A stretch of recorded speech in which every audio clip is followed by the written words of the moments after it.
And we've seen just in the last 24 hours or so, the acting Premier of Victoria, James Emilie, defending tax hikes, massive tax hikes proposed in the state's budget, calling the increases necessary for budget repair.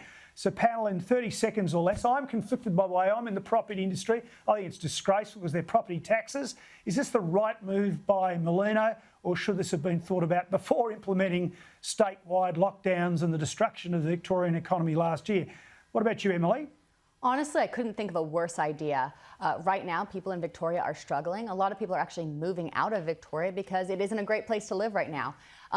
We need to make sure that we're bolstering that property market as much as possible. The Australian Taxpayers Alliance actually just released a report on taxes in Victoria.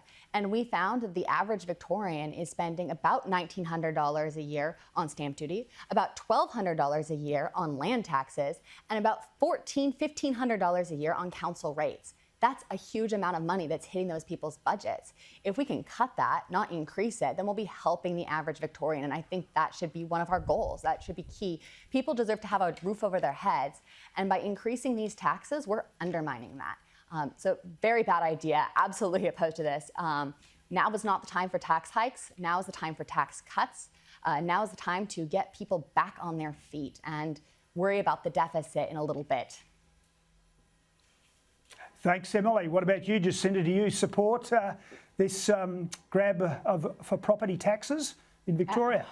Absolutely not. And you know, we've just been through our council budget, and the last thing we want to do to our homeowners is to, you know, slog them with a ridiculous rate rise. So I don't understand why this government is choosing to do this to the people of Victoria during a time when people have just, you know, I mean, particularly Victorians have suffered more than anyone in the country when it's come to coming through, you know, being confronted with COVID. And as Emilie was saying, there's people leaving Victoria to go to other parts of the country. Some of those people are coming to the Northern Territory. Now, we like the fact that we don't have that many people in the Northern Territory to a degree, but you know, our properties are being bought up too, and it's tough at the moment for anyone who wants to buy a house in the Northern Territory. They've got to get in quick if they want to get something, and now we're competing with Victorians coming to where we live.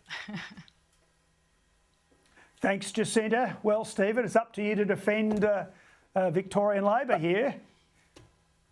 Look, Campbell, you and I both sat round tables putting budgets together. And you know, ultimately, if you want to balance a budget or put a budget into surplus, you've got two choices. You can cut services and taxes and spending, or you can increase taxes.